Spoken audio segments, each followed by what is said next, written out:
Law 4. Part 2. The power of words when silence fails. Silence is golden, but in the wrong room, it can become a trap. In a world where perception shapes influence, even stillness can spark the wrong kind of attention. Silence may conceal strength, but it can also sow suspicion.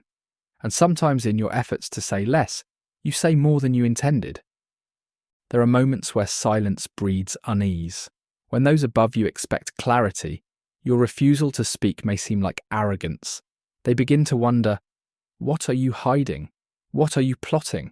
The absence of words becomes a vacuum, and that vacuum pulls in their insecurities and projections. You have said nothing, yet now you are the villain in a narrative you did not author. Silence, when used carelessly, can be misread as rebellion. There is an art, then, not only in silence but in knowing when to break it. The reversal of this law is not an abandonment of strategy, but an evolution of it. Just as silence can be a weapon, so too can well-placed words become a disguise, a distraction, a dance that leads the eye away from what matters. In these moments it pays to become the jester. The jester, after all, is not the fool he appears to be. He plays his part, his humour exaggerated, his speech endless. But beneath the surface lies a sharpness that sees what others miss. His verbosity disarms. He is allowed to say the unspeakable because he does not seem dangerous, and that is his greatest trick. In the face of suspicion, a flood of words can calm the waves. The right kind of talking, casual, meandering, seemingly careless, can hide the deadliest of motives.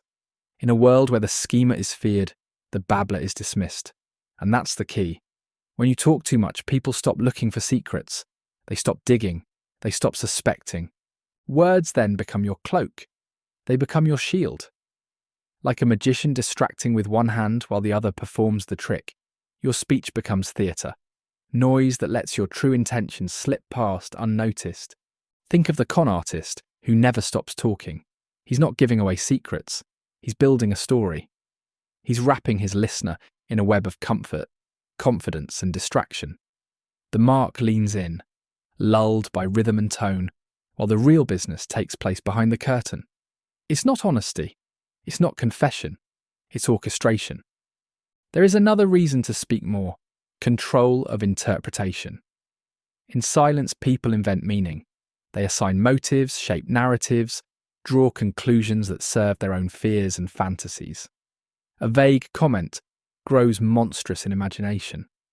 But with just enough words, enough to steer the narrative, you retain authorship of your image.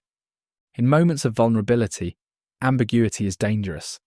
Clarity, ironically, becomes your defense. Speak not to explain everything, but to guide what others will think. When silence would plant doubt, words can cultivate calm. When mystery threatens to become mistrust, a light breeze of speech restores balance. Even deception can thrive in noise. The louder your story, the less people notice the inconsistencies. The more animated your tone, the less likely they are to question your purpose. People crave confidence, and confidence can be loud when it must be.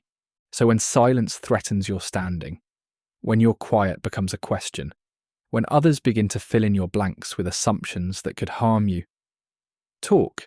Not endlessly, not foolishly, but deliberately. Speak like the jester. Entertain, divert, conceal. Smile as you tell them what they want to hear, and laugh as they overlook what they should have noticed. Know this: it is not a betrayal of power to speak. It is a betrayal of power to speak without strategy. Words can wound, yes, but they can also protect. They can create fog just thick enough to let you slip through unnoticed. So master both tools. Know when to bite your tongue and when to let it dance. Know when silence says too much and when speech says just enough. Speak when it serves your ambition. Be silent when it protects your position. And never forget that the greatest players of power know how to walk both paths, how to charm with words and conquer with silence. Let your words be your smokescreen. Let your chatter be your camouflage. And when the moment is right, retreat again into the power of quiet. Because true mastery lies not just in saying less, but in knowing exactly when to say more.